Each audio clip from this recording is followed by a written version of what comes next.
Please listen to my fair economic ideas. Martin Luther King Jr. did not simply dream of racial harmony.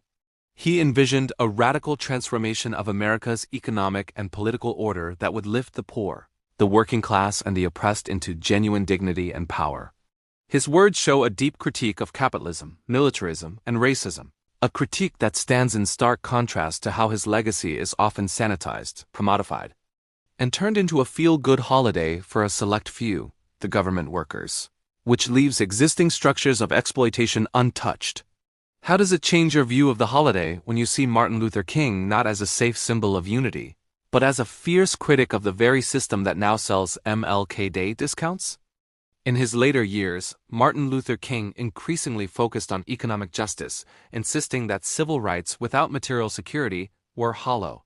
In his 1967 speech, The Other America, he argued that one of the answers to persistent poverty was a guaranteed annual income, a guaranteed minimum income for all people, and urged the movement to organize for the guaranteed annual income across the country. If Martin Luther King openly called for guaranteed income and organized mass action for it, what does it say about a society that quotes, "I have a dream," yet refuses basic economic guarantees to those who make its wealth? How does recognizing Martin Luther King as a radical critic of American capitalism, rather than a safe symbol of unity, change the way you feel about how his holiday is celebrated today? Martin Luther King's final major initiative, the Poor People's Campaign, demanded massive federal intervention, a war on poverty with tens of billions of dollars in public spending, full employment, guaranteed income, and hundreds of thousands of units of low-cost housing annually to eliminate slums. This was not just about integrating lunch counters. As Martin Luther King put it, integration meant little if people lacked the money to buy food once seated there. When you think about today's working poor who serve, clean, and produce without being able to afford housing or food, how far are we from the injustice Martin Luther King condemned? If Martin Luther King believed that true freedom requires guaranteed economic security, what responsibilities do we have today toward those who work hard yet still cannot meet their basic needs? And how come that the working class do not have the day off? Martin Luther King Jr.'s critique of capitalism and exploitation contrary to the sanitized image of him as merely a moral preacher of love. Martin Luther King Jr. explicitly questioned the foundations of American capitalism.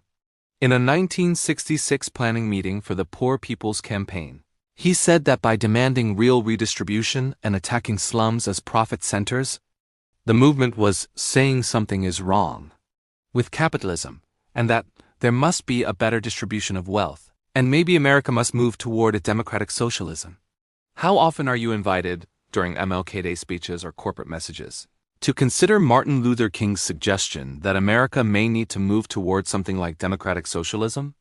When powerful institutions quote Martin Luther King Jr., but oppose serious redistribution of wealth and power, do you see this as tribute or as an attempt to neutralize his most challenging ideas?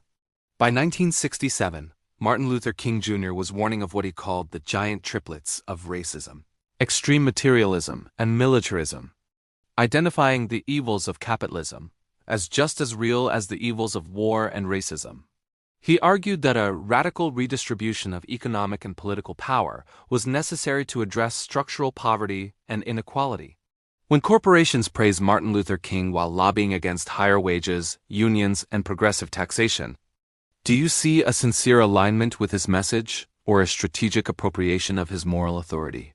When people work full-time or more and still remain poor, what does that reveal about our economic system and whose interests it is really designed to serve?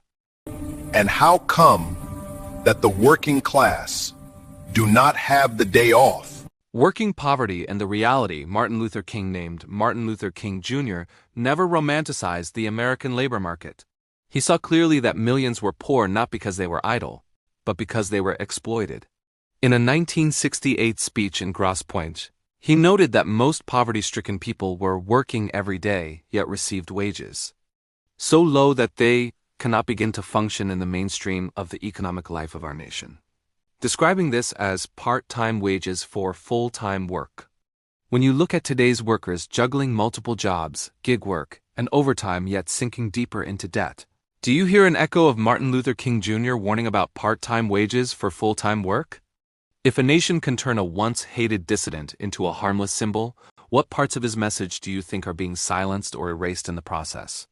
Martin Luther King Jr. insisted that economic justice meant massive programs of training and public works so that people could walk the earth with dignity, and make an adequate income to sustain real family life.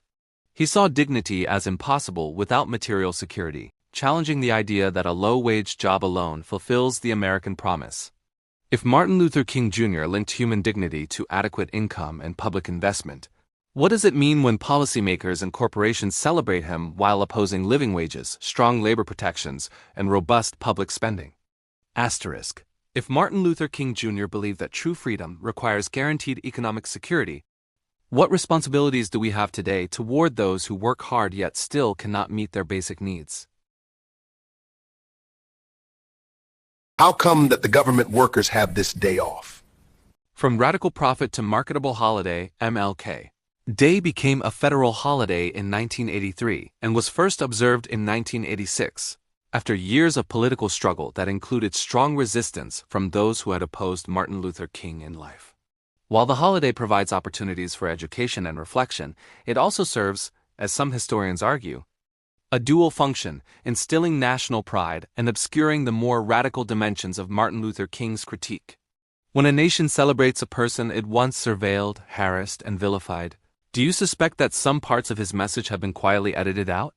When corporations use Martin Luther King's image to sell products, but resist policies that would uplift workers, how should we respond to that kind of selective honoring of his legacy? Commercialization has turned MLK Day into yet another marketing opportunity, with MLK Day sales and promotions that trivialize his life's work.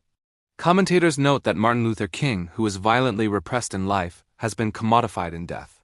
His image used to celebrate a vision of black inclusion in American capitalism, while ignoring his condemnation of economic exploitation. When you see advertisements using Martin Luther King's name to sell products, do you feel this invites genuine reflection on justice, or distracts from the structural critique he made of the very economic system those corporations embody? When powerful institutions quote Martin Luther King but oppose serious redistribution of wealth and power, do you see this as tribute or as an attempt to neutralize his most challenging ideas?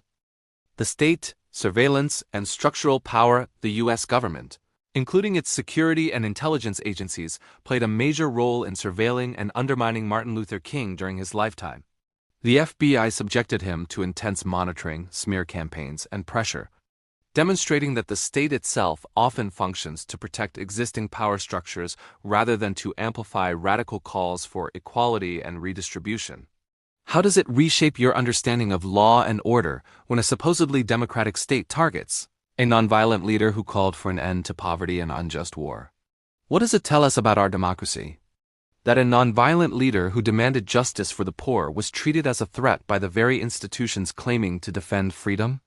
Martin Luther King's critique extended to militarism and war spending, arguing that every dollar spent on unjust wars abroad was a dollar stolen from social programs and anti-poverty efforts at home.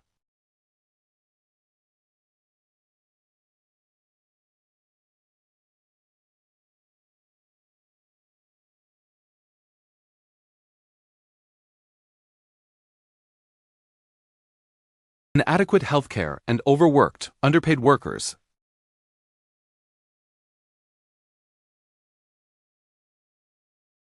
If MLK Day is unpaid or ignored for the lowest paid workers,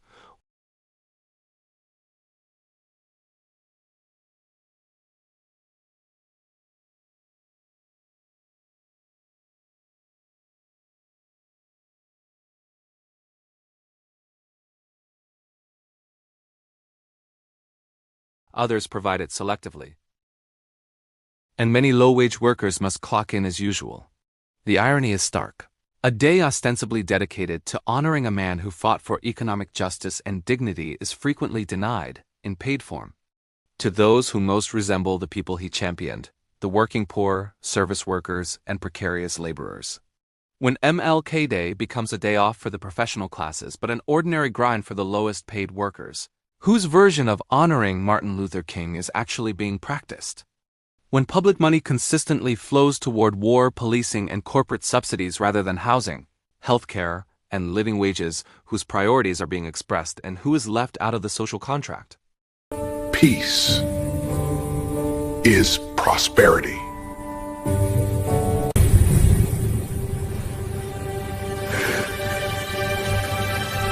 How come that only the government workers have this day off? Martin Luther King's focus on structural solutions, guaranteed income, full employment, and public works underscored that poverty was not simply about individual failure, but about a system designed to keep certain groups at the bottom. In this light, governmental agencies, fiscal policy, and regulatory structures are not neutral. They can either reinforce corporate power and inequality or be reoriented toward justice and collective well-being. When government agencies enforce rules that protect creditors, landlords, and large firms more than workers and the poor, do you see a state serving the people or a state captured by those with wealth? Recovering Martin Luther King's message from capitalist myth. Much of mainstream discussion of Martin Luther King isolates his calls for love, nonviolence, and racial harmony from his insistence on economic restructuring and his criticism of capitalism. This selective memory allows political leaders and corporate executives to celebrate him while opposing unions, resisting wealth taxes, cutting social programs, and empowering security agencies that suppress dissent. When a society cherishes a safe, symbolic Martin Luther King but ignores the Martin Luther King who demanded radical change in economic and political power, which Martin Luther King is truly being honored and which is being buried? Are we willing not only to quote Martin Luther King, but to confront the uncomfortable changes to our economy and institutions that his genuine vision demands from us today? Recovering Martin Luther King's full legacy means taking seriously his demand that the nation confront the fierce urgency of now in the struggle against poverty, exploitation, and structural violence, not only racism in its most visible forms. It means, as Martin Luther King did, whether current institutions, corporations, political parties, government agencies embody the values of solidarity, redistribution, and human dignity he advocated, or whether they stand much closer to the forces he opposed. As you encounter MLK Day messaging, corporate statements, and political speeches, what questions will you now ask to discern whether they honor Martin Luther King's radical call or merely use his name to protect the status quo? Finally, please pause and think. Martin Luther King warned that the fierce urgency of now leaves no room for comforting illusions or passive admiration. If his message means more to us than a long weekend or a sale, then each of us must decide where to stand in the struggle against exploitation and manufactured poverty. Start where you are. Speak honestly about Martin Luther King's true radical legacy. Refuse to accept corporate or political hypocrisy in his name. Support workers and movements that fight for living wages and dignity, and use your voice, your vote, your labor, and your solidarity to push institutions toward justice instead of profit at any cost. The question is no longer what Martin Luther King wanted for us. It is whether we will finally act together in the spirit of what he demanded. Create the prosperity, freedom, and pursuit of happiness for all. Please tell me what you think and how you feel about this issue. Analyze it, brainstorm it, debate it, and if you like it, please share it. Thank you for watching. I truly and highly appreciate you, and God bless you.